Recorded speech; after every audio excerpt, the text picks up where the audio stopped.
You're listening to the AID Network. Hello, listeners of Comment Below. I'd like to make you aware of an episode that I put out last Thursday. AID 889 Star Wars Theory called out. A YouTube creator by the name of Star Wars Theory made a fan film on the agreement that he couldn't monetize it in any way. Well, then when the correct owner of some of the IP used or inspired in the film came looking for monetization, he ran over to YouTube and cut not one, not two, but 3 videos, sort of battling it out. I play the video back and go line by line, basically breaking down when you work within other IPs, this is something that you might have to face. This is a game that might bite you in the ass. And at the end of the day, if we believe that small creators should be protected, we also have to believe that big creators deserve the same amount of protection. What's fair for one is fair for all. It's an interesting episode, a different look at the world of YouTube content creation and working with other IPs. If you're a creator and you're thinking about making something that piggybacks on somebody else's work, you're going to do something that's called derivative. Maybe you want to check out episode 889, Star Wars Theory Called Out. Listen up, party people. That's right. If your client or yourself, you have an event coming up, take all of your event planning design, bring it over to our friends over at jackprince.com. If you need laminates and VIP passes, $250 start as low as $192. If you need full color posters to promote the event, show everybody you're going to have a great time and show off your design skills, 250 full color posters as low as $194. And if you need a full color vinyl banner once you get to the party, you need to give your sponsors a shout out or let people know where to go to get their laminates and VIP passes. Oh, it's all coming together. Get 4-foot by 2-foot banners as low as $50. All 3 of these items are under $200 and a great way for you to round out your promotional printing and planning for you or for your client. Get these deals and even more by going to jackprince.com/circle of trust when you're ready to design that next party or promotion. jackprince.com/circle of trust. Spend less so you can make more.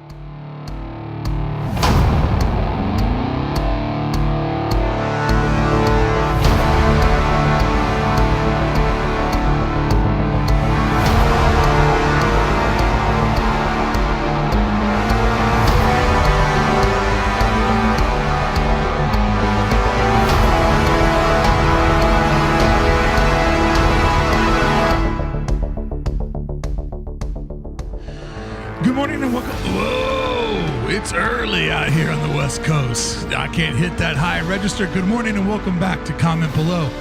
Sean Mort, Connie Collinsworth, how are you doing today? Doing good. It's early here too. Hello. It's so late. It's so late in space over here.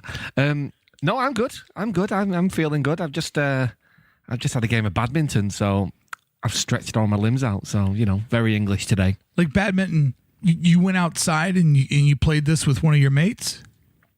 Yeah, it's indoors. It's an indoor sport. But yes, I left the house, and he's a Circle of Trust guy who I play with. It's called Owen.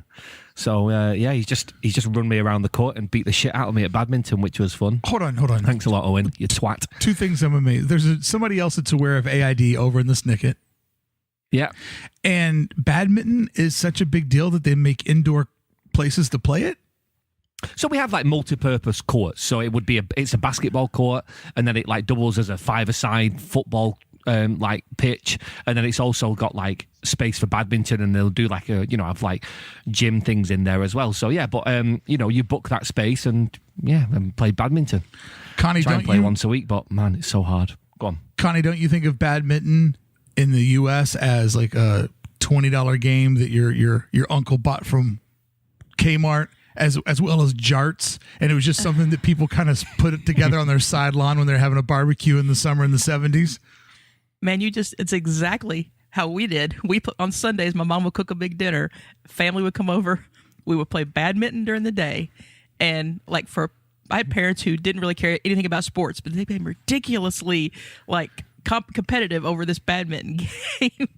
And it always ended up in hurt feelings, somebody mad, Dad yelling at somebody, and usually me crying. So, Sean, there was this lawn game over here called Jarts, and you basically you put these rings out in your lawn, and the objective is to throw the jart into the ring. That's how you get a point. Right. But the problem is you're underhanded. You're throwing these darts that has a huge weight at the end of it so that it'll go head down. And there's a point on the bottom of it. And it was very common for someone to throw a dart in an opponent's ankle. I mean, it's like playing cornhole, but you're throwing spikes at each other. And it just reminds me of why the 70s were so great. So much technology, so few rules. It was the best time to be alive. Yeah, the fucking PC SJW brigade can't do that anymore. Jerks. We played jarts with, even our grandparents played the jarts, which is crazy. And yeah, there was always a lot of hopping around to avoid your feet getting hit. Yeah, it was dangerous as hell. This week, over in the world of entertainment and pop culture, and I'd like to remind everybody that Comment Below now lives on its own. You can find us over on Anchor, Google Podcasts, Spotify, Breaker, Pocket Cast, Radio Public, Stitcher. Today, you're listening to us on the regular AID feed, but if you're going to want to listen to Comment Below for free in the future, you're going to need to subscribe on one of those other platforms because it won't always be here. So subscribe wherever you do. Please leave a positive comment and tell a friend. By all means, tell a friend. This is now a way where people can just listen to the Comment Below, the pop culture review from AID, and not be bothered with the other shows if they're not inclined to. This week in pop culture, I think the number one thing that people have been talking about is the drop of the Spider-Man Far From Home trailer. Sean, I bet you have zero opinions about this. It's really hard, isn't it? Because everything feels like it's a spoiler for the next Avengers movie, don't you think? Well, here's the problem, and I can understand this from a creator's perspective. You're always torn, right? Like if I record something, I don't want to give away what the ending is. But in today's world, you need to tell people what it's about so that they'll show up. So all the time, I'm reminding myself when I go to tell a story. Like last Tuesday, I did an episode about the early years of Evel Knievel. And in a dream world, I would have loved to tell the story about a guy named Robert Craig. And at the end of the story, I revealed that Robert Craig became Evel Knievel. There's no way to do that because the cover has to have Evel Knievel on it. Yeah. It needs to be in the title. It needs to be in the tagging. It needs to be in the promotion. So there's really no way to really surprise an audience. So when something like Avengers has a very definitive thing that happens through it, it's like, what do? Do they put an embargo on everything else in the Marvel universe until that hits? I mean, their hands are tied. No, well, so the only reason why I think that this has happened is because it's wrapped up with Sony, isn't it? Spider-Man. So it kind of causes problems. So Sony market it and Sony kind of call the shots on it so they can kind of do what they want, which is why like the trailers for the last movie, Homecoming, kind of showed too much. Like if it had been Marvel had done that, they'd have been a lot more kind of respectful and, but Sony are desperate cunts. So they have to kind of get it out there. So I think that's the only reason why.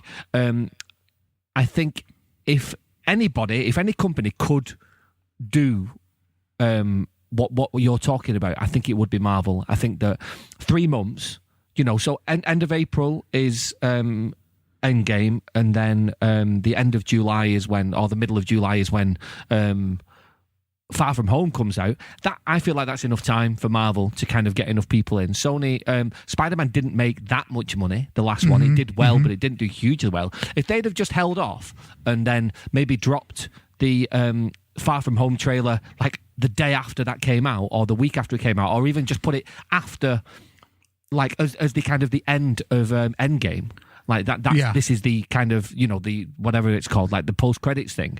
Then that would have been fine. I don't think that would have caused them any problems. But I think it's a Sony thing. I think that's the reason why they've done it. It's frustrating, really frustrating, because I have a lot of questions now. Well, I think that what you're really looking at, and I agree with you, that strategy of let's do the impossible, let's keep a tight lid on it, and then just go nuts. Let's just do a complete blitz. After Endgame, everybody's going to talk about Star Wars or Spider-Man. But that's easy for us to say because we didn't invest a couple $100 million in this. I know. You're right. There's only so many companies that can do it, and Marvel are one of them, but they still don't do it. and I find it really frustrating because it's. I think it would be a real creative leap for them to do it. And I think that this, like a lot of people probably don't care about it, but from my point of view, I'm just like, why is he so happy? Why is he going on a trip to Europe? Because half of everybody's dead, including him.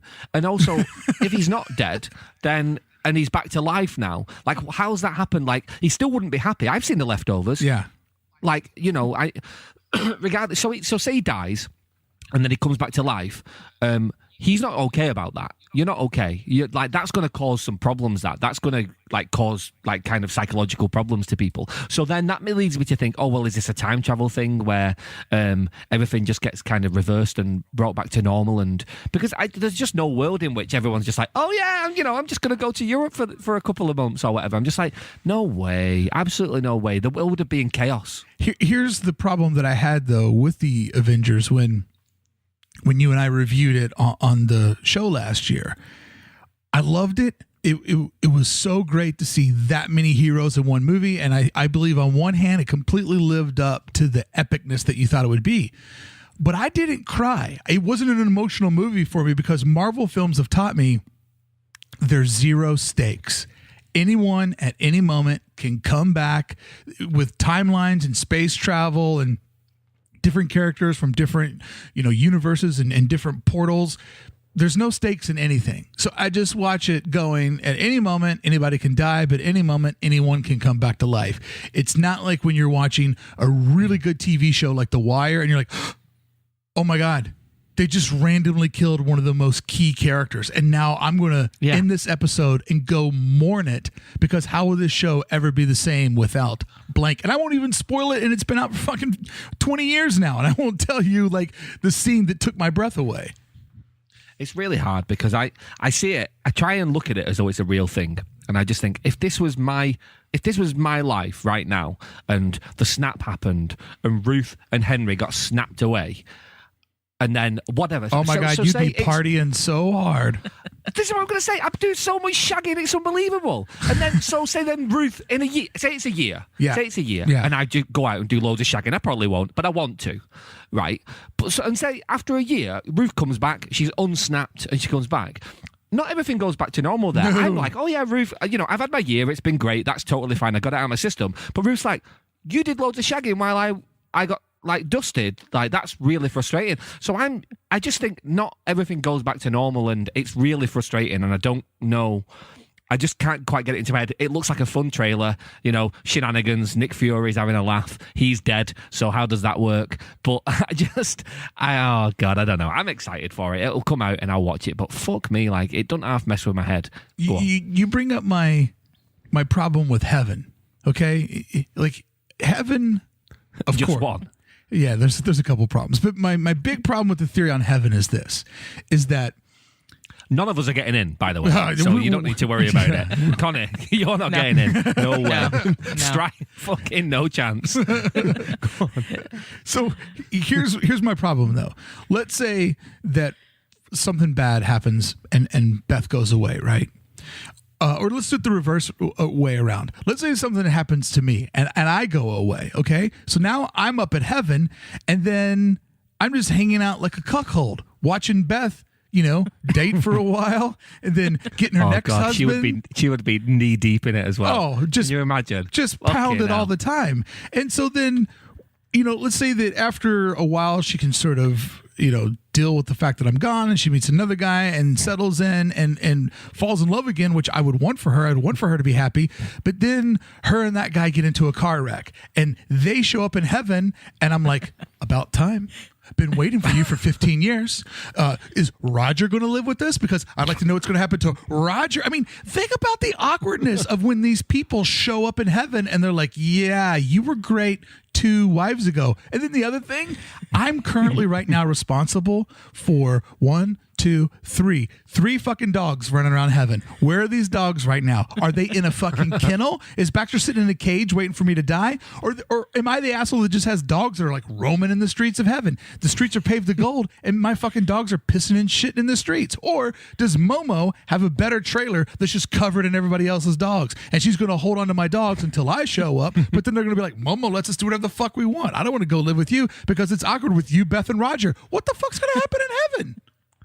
I love how like everything you've kind of thought out every aspect of it and thought about your exit strategy, everything that's bad about it and stuff like that. I just think it's amazing. It's amazing how your mind works. You've done very well there. You crazy bastard. All right. I may not get into heaven, but I got a theory that there's no TV up there, so I'm okay with that. Yeah, well, I mean, if you looked at the guest list, right? Heaven is like going to your weird aunt's wedding, and hell is like going to the best party that you've never been able to find your way to. Like if you looked at the guest list, like, oh yeah, you're in heaven. Well, who's there? Oh God, Aunt Mr. Margie's- Rogers. Yeah. Oh. All right, hold on. I got a call on the other line. Hey, what's up? I can't hear you. The club music's so loud. What's going on over there? Oh, who? They did what? All right, I'm on my way. I'm going to be there real quick. That's a fair point. Hey friends, today's episode of Comment Below is brought to you by my friends over at SynPro. SynPro Online is only $14.99 a month, and my listeners get a free 30-day trial when you visit pb.com/design. SynPro allows you to easily compare USPS, UPS, and FedEx all online with this tool. You can print shipping labels and stamps right from your home or office computer. You can track all of your shipments and get email notifications when they arrive. Plus, the USPS postal rates increase on January 27th. You'll still be able to access savings up to 40% off USPS priority mail shipping and 5 cents off every letter you send just by using SynPro Online. When you get into business with SynPro Online, you get the buying power of Pitney Bowes. Send your packages easily, affordable, and always know that you're paying the exact amount of shipping and getting it there when you need it to get there. This is the best way to take care of your clients and the best way to take care of your small business. Sign up today and get a free 30-day trial when you visit pb.com/design. You'll also get a free 10-pound scale that will ship to you at no additional cost to help you weigh your packages and all your letters. Experience the convenience of SynPro Online and try it out for free at pb.com/design. Game of Thrones was announced. That was a big announcement. The Game of Thrones is coming back, what, in April? Yeah. Middle of April. April 14th, I think. Yeah. All three of us are fans? Oh, yeah. Into it. Into it. Massively into it, yeah. You love it. All right. So Game of Thrones is going course. to come back. 6 episodes. I think that's a perfect number. I believe this is going to be, well, I mean, I'm not going out on the limb here. Wait till you see the running length of the episodes. Are they going to be like mini movies? They're going to be like full-length movies, not mini movies. They're all like over 90 minutes, I think, by the sounds of it. Oh, this is going to be so great. I mean, 6 long ones. They got a lot of story to tell. It's going to be great. I just, I've complained about this before. Those first couple of seasons, so little happened that I almost gave up on the show so many times because I'm like, I'm watching this every week. I don't know who I'm looking at, what's going on. And the pacing was just so different. I wish it would have been this balls to the wall the whole way through. See, I disagree with everything you've said. Perfect. Just there. I preferred the beginning where it kind of took its time and it was kind of a talking TV show. And, it was more about politics and, there was a lot of shenanigans, whereas now it's just an action thing. It just, I struggle with that a little bit more. I would like them to get back to that, and it's not going to happen, which is one of the reasons why I'm a little bit just like, just get this over with now and kind of finish it and, look forward to what they make afterwards. Because this is just going to be action now for 6 episodes, isn't it? Yeah. I mean, this season 8 will be full throttle. I mean, they have some things to sort of wrap up, but when you look back on the previous 7 seasons, Connie, what's one of your favorite moments that stands out to you that truly makes this a standout show? Generally, people being like really horrible on that show. Absolutely. Cersei blowing up the sparrows. The sept. That was amazing. Those unexpected things that pop up. So maybe I'm a little more of a fan of the quicker cut action towards the last half of the series. I'm just glad that they're kind of not. I mean, they're a little more focused. In the middle of the series, it seemed like we went on a lot of adventures and on a lot of storylines. And then by the end of an episode, you were like, "Why are we over there doing that for so long? Let's get this going." So as long as we're not doing that for an hour and a half on these episodes, I'm cool with it.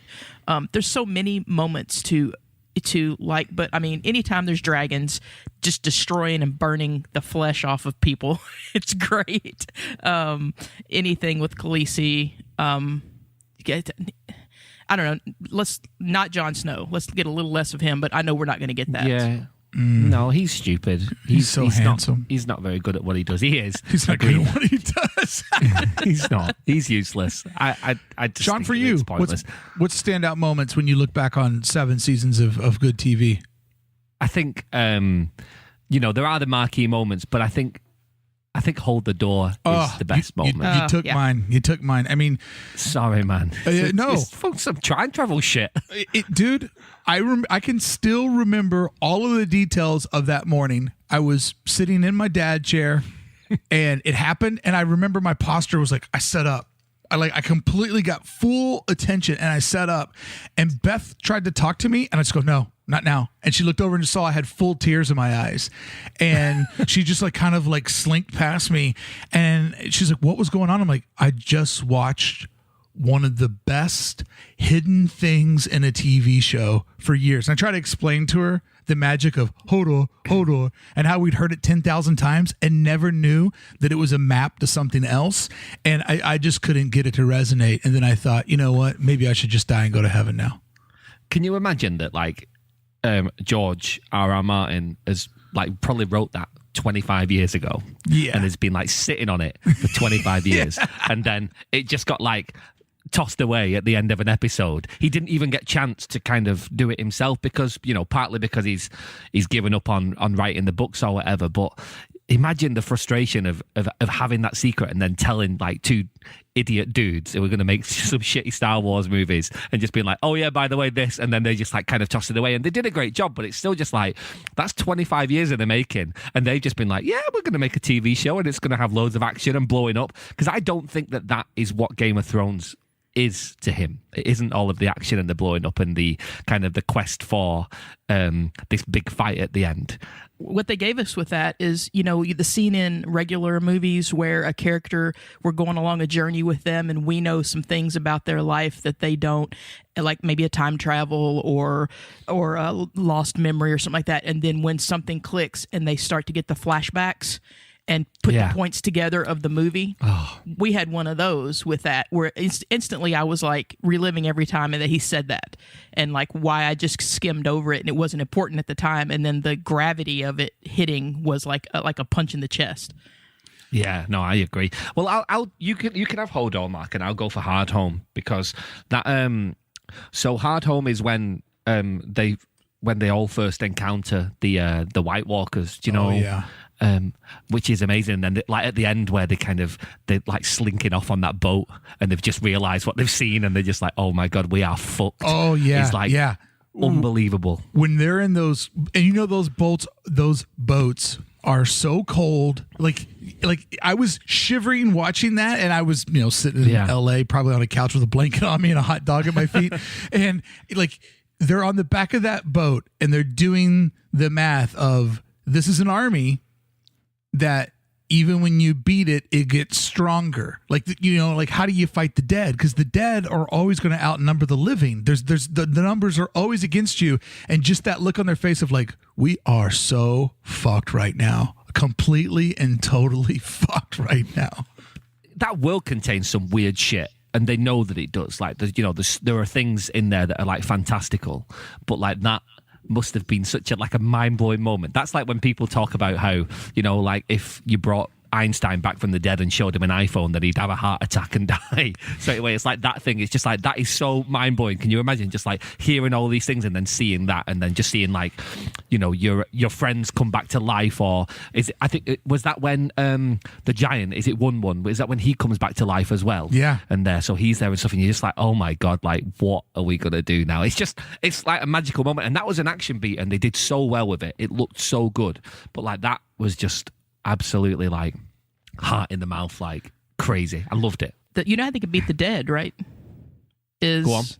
Well, Rick Grimes got on that helicopter, so maybe that's where he's headed. He seems to be the only man that can survive the dead. So, Connie, due to Gillette, we're going to do this in a very politically correct way. Yeah. You happen to be a lady, and after watching, in particularly the first couple of seasons of Game of Thrones, whom in there do you think was most worthy of you maybe giving a mammogram to? Ooh. Oh boy, goodness. I'm a big Khaleesi fan. I mean, I've already mentioned that. You like to check her for knots? Yeah, actually, I probably would. Yeah. That's fair. Did she do the thing where she decided she wasn't going to do the naked stuff anymore? Wasn't that a controversy? She's hard out. Yeah, that's so. I guess they use body doubles with her. So we were told at one point that she was hard out, and then we got it. We got it not long afterwards. So I don't think that they did, but I think she is now. They use body doubles with Cersei. Yeah, a lot. She was heavily pregnant at the time, I think. So Of that the was kind shaming. of one of the things.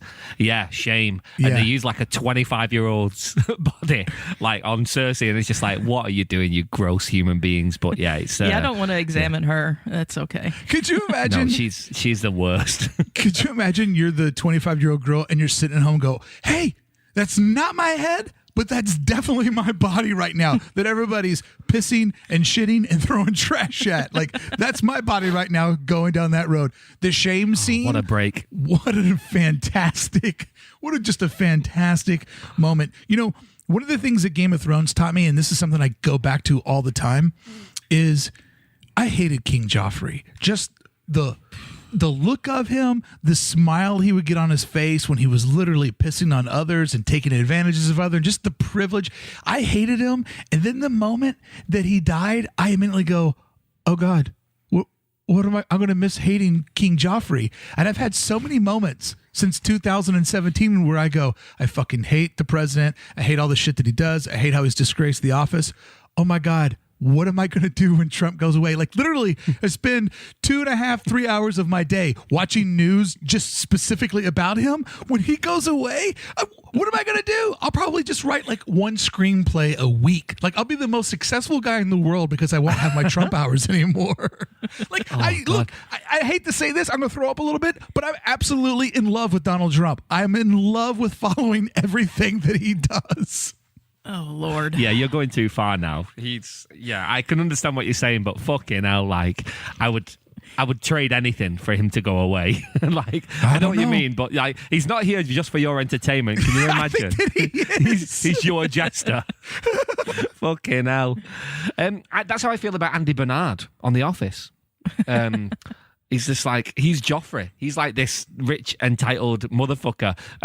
But once he's gone away, and I don't know really, can't remember what happens because I've not seen the last season, but once he's gone away, I'll be very happy. Go on anyway. Don Clark wrote in on the Circle of Trust, and if you want to leave a comment for us, become a member over at the AID.network. Don Clark writes in, does Sean know that The Office is a comedy? It's not really a documentary. That's just a device they used in the show. Seasons 1 through 3 are solid. I just watched the episode with Scott's Tots. Do you remember Scott's Tots?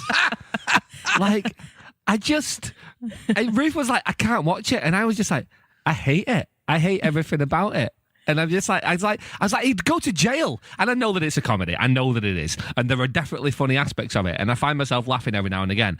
But I'm hate watching the shit out of it. I think it's the next episode where like the cold open is when Michael is telling Andy that he can't do the baby voice anymore.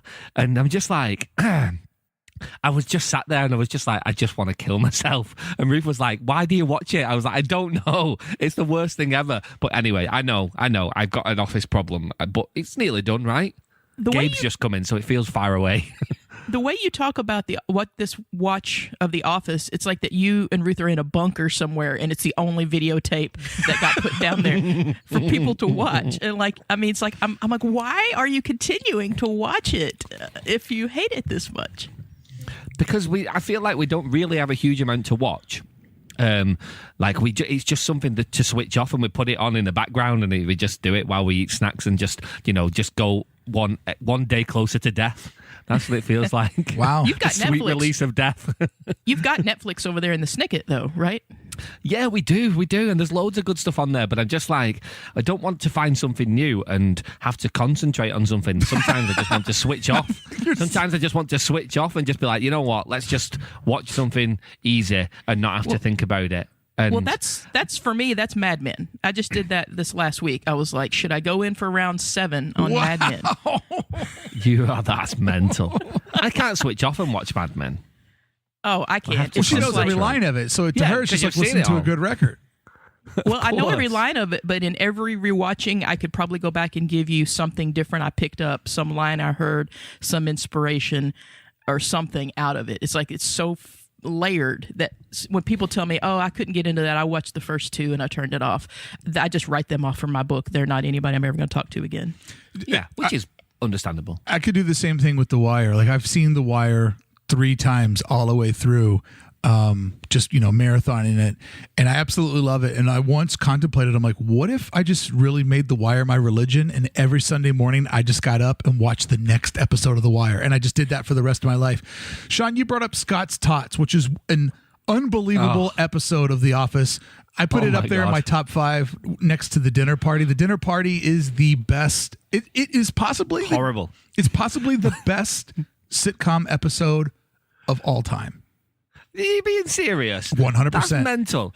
It's very funny. The bit when he's talking about his vasectomy and is really fucking unbelievably funny. Like, I'll give you that. Like the look on his face and just how it keeps going is great. But that's mental. Absolutely mental. But, it's good. And that Jan and Michael dynamic, but is great. But no way. Not even close. You mad bastard. Well, I'll tell you this. You bring up Scott's Tots. Last night, I watched a documentary about the real world Scott's Tots, and it's about Fyre Festival. Oh, yes. So it's called Fyre Fraud. It's spelled Fyre.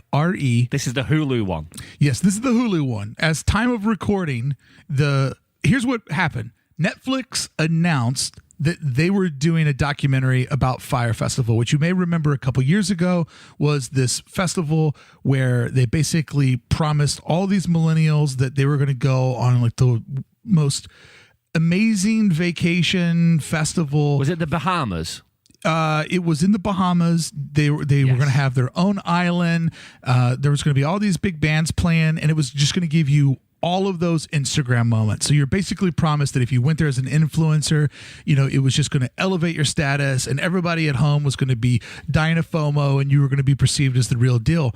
And the guy who ran this, Billy McFarlane, he is just a compulsive con artist. Like he can't help but scam people, and he does sort of a lowbrow version of the Madoff scam. So Netflix, this previous Friday, they had a documentary announced in the canon, ready to just shoot right out. Then Hulu, 4 days before that, just pops up and goes, "We made one too." And I watched the Hulu one last night. My intention was to watch maybe the first 10 minutes so that I could talk about at least one of them on this Monday. I stayed up way too late last night because I got sucked into the whole hour and a half. I just could not turn it off. And as it kept going, literally sitting in my chair, audibly, I would go, "No, no." Like as they showed the next level of the scamming and just the deception and the deceit to their audience and the way that they basically funneled money from one thing to pay for the next, I just was like, this is one of the greatest stories I've ever been told.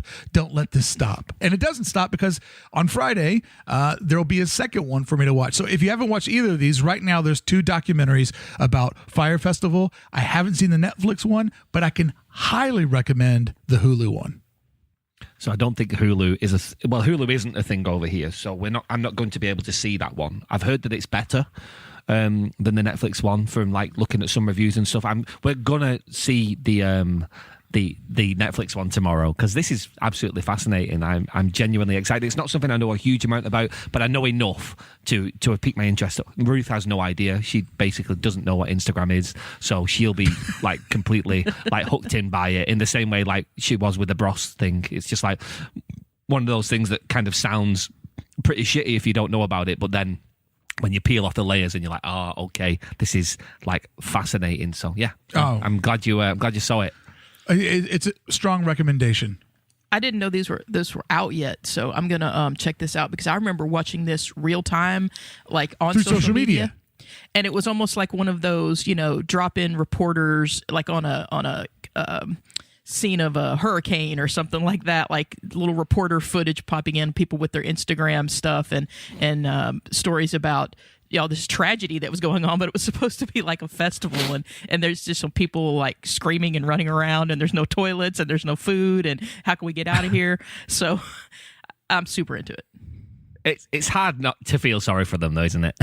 Yeah. Well, they do a good job of talking about how the rest of us watched it as a spectator sport, and it was really one of the.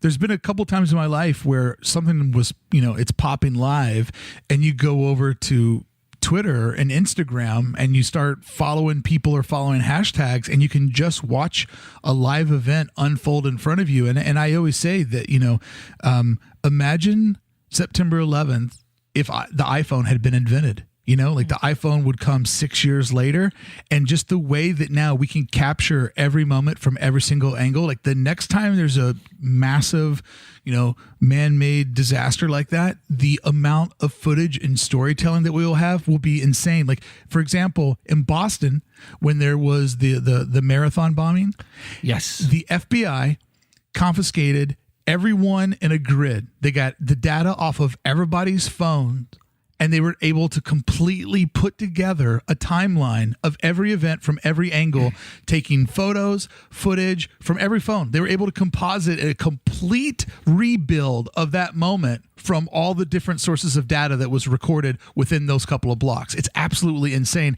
It makes the CSI like zoom in. Take his hat off. Spin him around. Let me see his thumb. What's the passcode on his phone? What's the email? Touch that app. Like, it makes the CSI stuff almost impossible. The Michael Jackson's death was the first one for me. Yes. So, I remember, being on Twitter at the time, because I've not been on Twitter for years, but just, seeing people talking about it, and then comedians joking about it, and then, seeing the footage happen and stuff like that, and just, being completely fascinated, like you said last night, being completely unable to go to sleep, because I was just I don't want to miss out on anything. And you're not missing out on anything. He's still going to be dead or not. And it was just I need to just carry on watching it, because I feel like I can't just swipe all the way down. I'm going to miss. The algorithm's going to screw me over.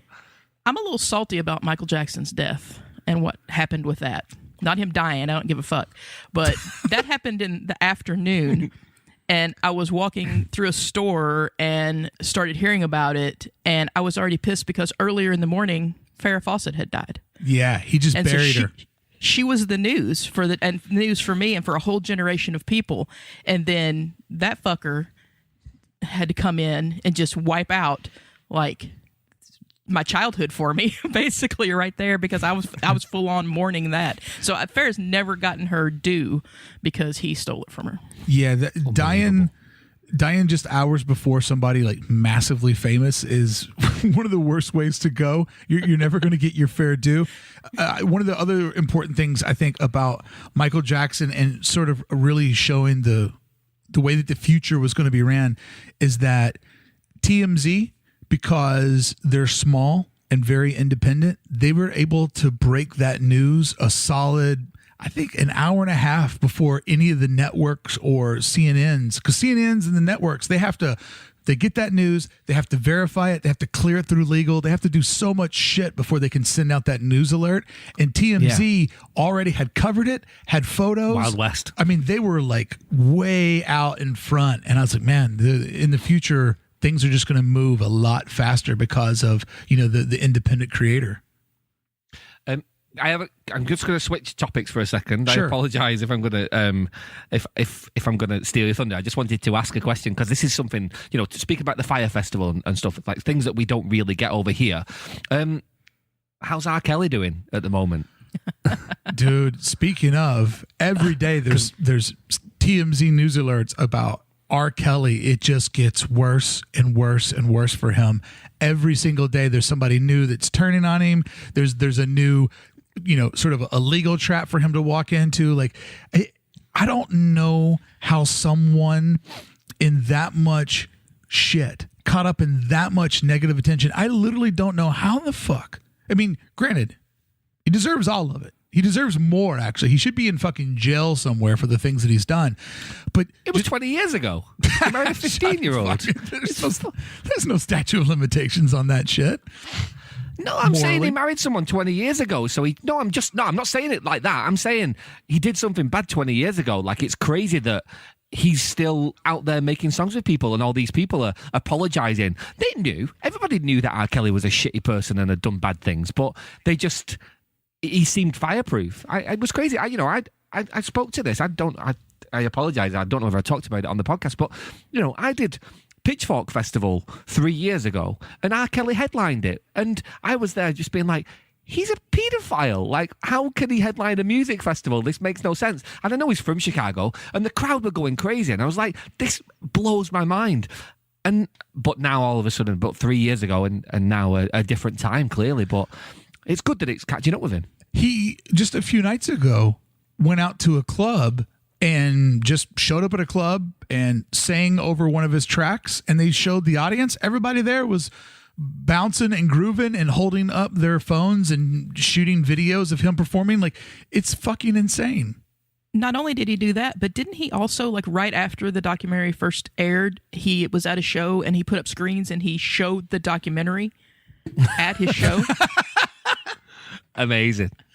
Yeah. Wow. Absolutely amazing. And Sean, you make a great point, is that we have let this go on. Everybody. I mean, I'm over here in Kentucky, nothing to do for a long time with, like, that deep into the entertainment industry.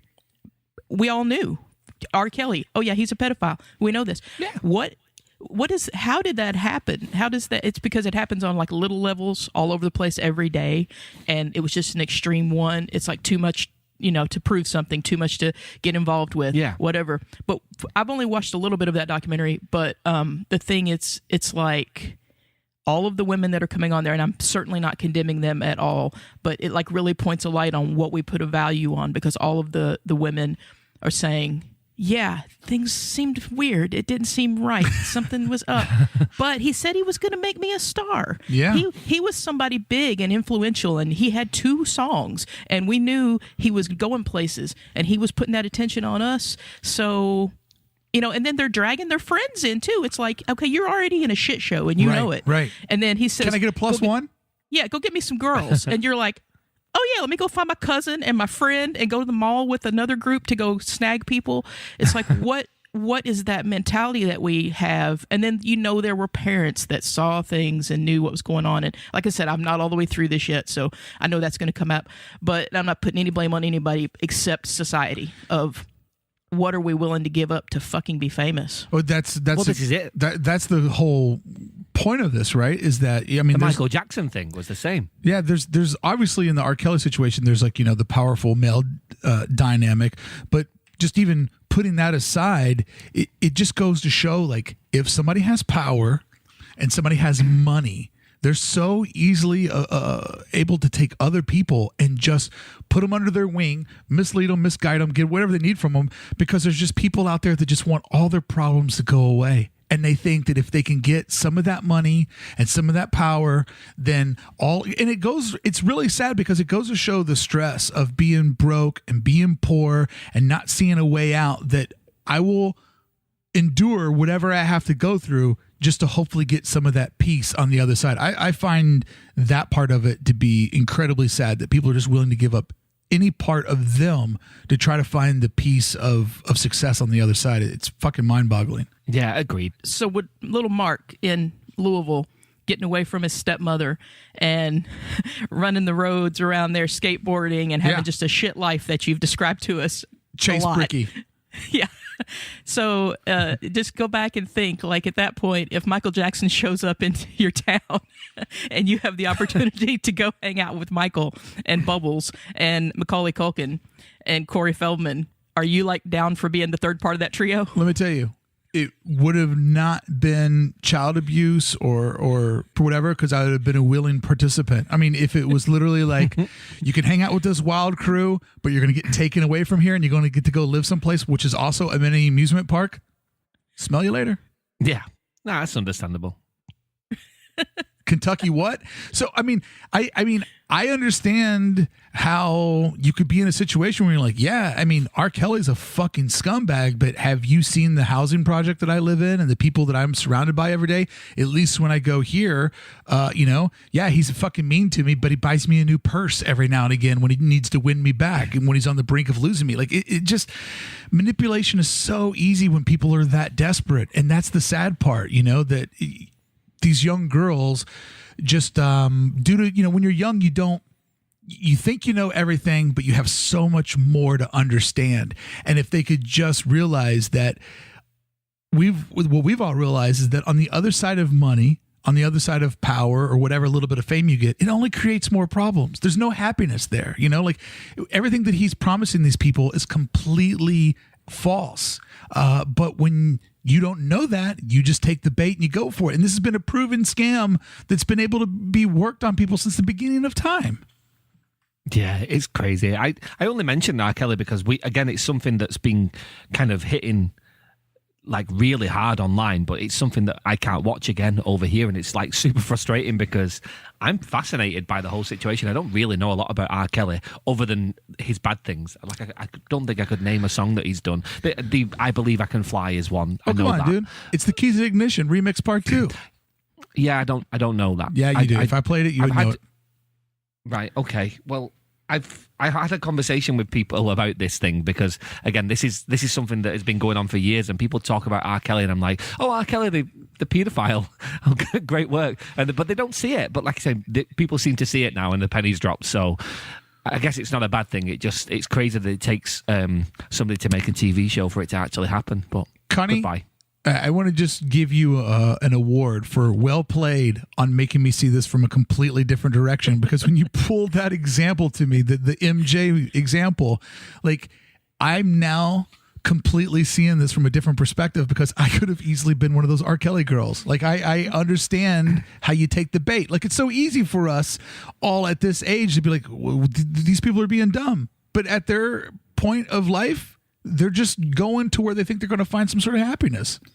I mean, even like on an extremely lower example, I remember being like 12 and 13 and getting to go out to like the local county fair with some friends of mine, no parents around or whatever. And you see the carnies and you're like, man, look at that life. Those Looks dudes great. hanging out there running the fucking Ferris wheel. They're the worst. Like there's no way you want to go on that now as an adult. But as like a 12-year-old, I'm like, dude, look at that guy's rat tail. And he's got on the denim jacket. And he gets to listen to Van Halen all day. Yeah. Yeah. I mean, I would have been off in the caravan with one of those people if I could have. 100%. But now I'm like, Jesus, what was I looking at? 100%. I mean, there was a moment where when I was a sophomore, junior in high school, I didn't think that there was going to be any future for me. I didn't know what I wanted to do for a job. I knew that I didn't have any parental money put aside for college. And I talked to the Army recruiter, and he came to the house, and my dad was like, oh, no son of mine's going into the Army. No fucking way. My dad knew that it was a trap for, the middle class and that it doesn't get you to where you're going to go. And my dad just like was a hard no on that. But at the time, like I started looking at it and go, well, I like the G.I. Joe cartoon. This seems like an option for me. And the course of my entire life would be different had my dad not stepped in and said, no, this isn't going to happen. So, and at the moment I thought like, oh, this will make me a better person. This will be like a good service or a good thing I can do. And my dad knew the trap that can be for young men of that age. Wrapping up this, getting back to Game of Thrones real quick. The Game of Thrones. Forgot about that. Yeah, the Game of Thrones prequel. They're slowly starting to put more pieces of that together. And the cast that they have right now, I'm wondering if this Game of Thrones, which is going to be set thousands of years before the events of the current TV show, and the series chronicles the world's descent from the golden age of heroes into its darkest hour, the cast that they've shown thus far, other than their main anchor celebrity, it's really, really young, like super young looking cast. HBO put out a quick one sheet about it, and they have 8 photos, and everybody looks to be in their very early 20s, except for the anchor that they're building the show around, which is the great Naomi Watts. Yeah, she's great. She's fantastic. Yeah, I'm excited for this. This is, again, it's like we said before. I kind of feel like I want Game of Thrones to move into a different direction now, and I'll be glad when it's over, so they can start to explore new things. And hopefully, this will be it. It's written by George as well. He's still and involved. by Jane. Yeah, Jane Goldman as well. She's a British writer. She's wrote like a bunch of really good stuff. Over here, she did like the X-Men films, and I think she might have wrote some of the, what's it called, the Kingsman movies. Like she works with Matthew Vaughn a lot on those things. So she's a real good writer. So I'm excited about this. I think that I want to know more about this world, because this is what I find fascinating about Game of Thrones, is the world building. You know, it's the same with Harry Potter, it's the same with Star Wars and stuff. Like, I find the world fascinating, and the more that we get to see the history of it, and the more that kind of those gaps get to be filled in, the better I would feel about it and stuff. So this is just catnip to me. It really is. I don't know about you guys.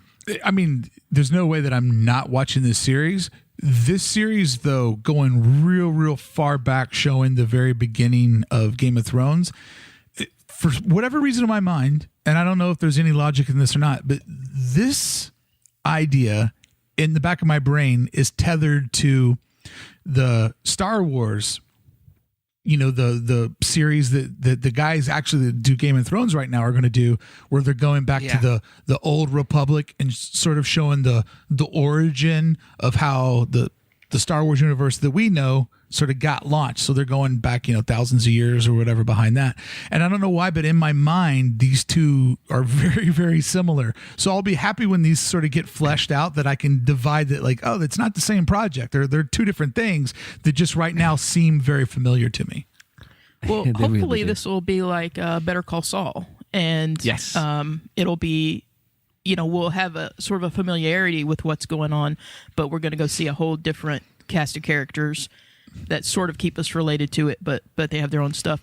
But I mean, how great will that be if it is like that? Because I think universally everybody that I know likes Better Call Saul better than Breaking Bad. Yeah. So what if this colossal media empire of Game of Thrones that we all love so much, what if we find something now that is the part of that, but we like it even better? I mean, think of something that, then you're like, oh, but it's better than Game of Thrones. I can't imagine what would be better than Game of Thrones. It says, from the horrifying secrets of Westeros history to the true origin of the White Walkers, the mysteries of the East of the Starks legend, only one thing for sure, it's not the story that we think that we know. So it's origin stories. It's going to basically tell us how the world that we exist in now, how all those major plot lines, were formulated.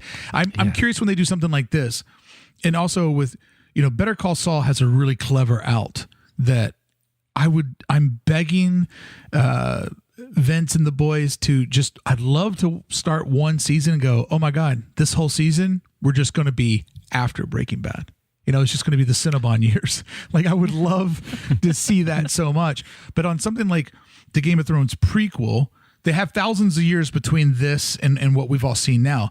I wonder, though, when you start telling the story, do you map out that this is a 3-season plan? This is a 5-season plan? Like, how do you take that story and figure out how to dilute it into, the proper amount of 5 years, 10 episodes? Like, I would love to see that whiteboard breakdown of, we got this much story, we're going to spread it out over this many years and this many episodes.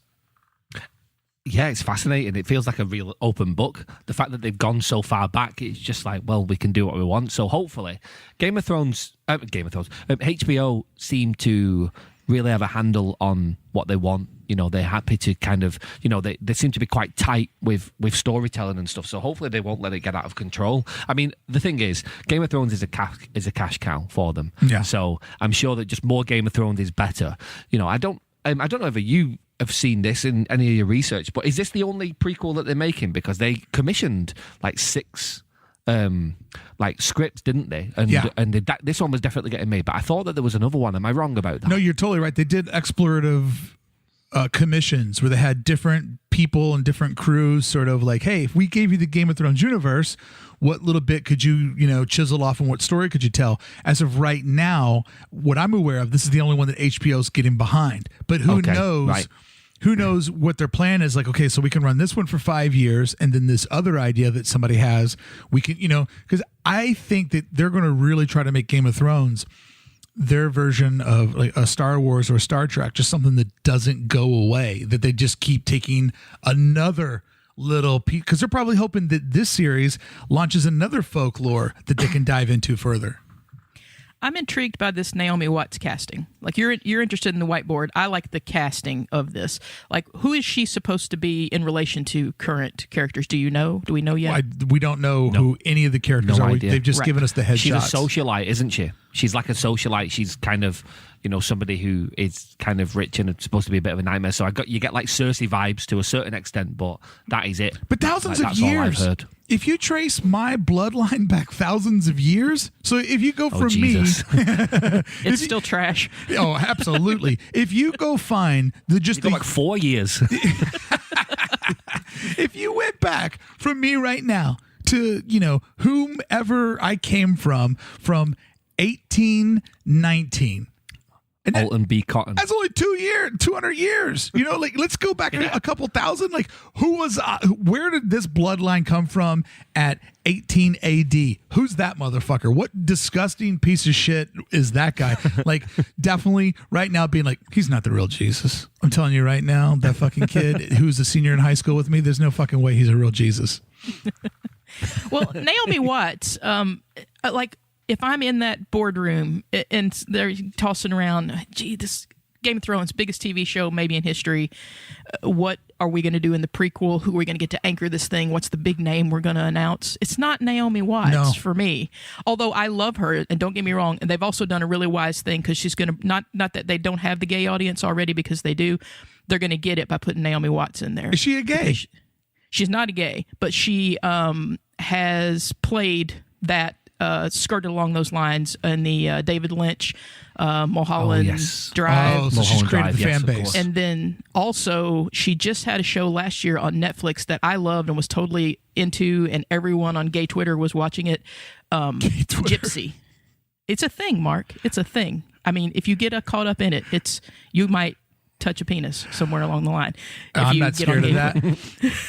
But she was in this really twisted show where she played a psychologist who was not quite right herself in the mind, in that she got involved with her patients' lives as alternate characters in their own storylines. She found out information and then got into their own. What's the name of this? Life.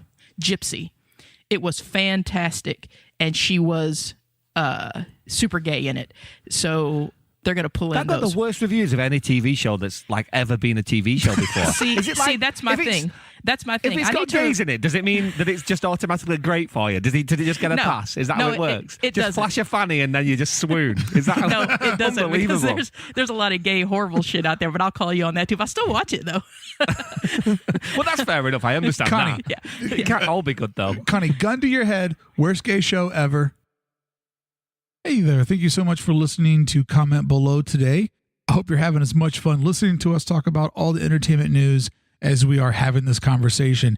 Today, you're able to find the show probably over on the Adventures in Design feed. Comment Below will be moving over to its own feed where you can subscribe at Anchor, Google Podcasts, Spotify, Breaker, Pocket Cast, Radio Public, or Stitcher. Many, many platforms for you to choose from. Subscribe today if you're one of our free listeners. Or know that you can always get the complete version of every episode, as well as the archive and all the other shows that are made by the Adventures in Design Podcast Network by going to AID.network. Coming up in part 2, we just keep going through all the titles, all the new shows, and I learned something amazing about the future of the Sopranos franchise. So much more good TV talk coming your way for members of the Circle of Trust. Sign up today at AID.network or find the show for free over on one of our other platforms. And do us a favor, tell a friend, share, let them know that you're enjoying weekly pop culture conversations on Comment Below, part of the AID.network. Oh golly, TV show or movie? TV show. Anything. Yeah, anything. Just Just the anything. worst, like most pandering piece of bullshit catered to the gay community that you've ever seen. Oh man, you're putting me on the spot, and this is so hard. I can't pull up one right now that's so bad on TV. If I come up with one, I'll get back to it. Could you There's make so a much list bad of? out there. Fair Could you enough. make a list for the show at one point, which is Connie Collinsworth, worst TV gays of all time? Like, could you make that list for us? We're just like, these are the absolute worst characters. If you see a character like this, you're watching a bad gay program. Oh, I can make that list all day long. I can make that I can't wait for it. Movies and TV. Yeah, I will get a horrible, I'll probably get hate mail from California. I'll be listing so many fucking actors that people love. I mean, I put Ellen at the top of that list. Oh, you mean that Bob Newhart?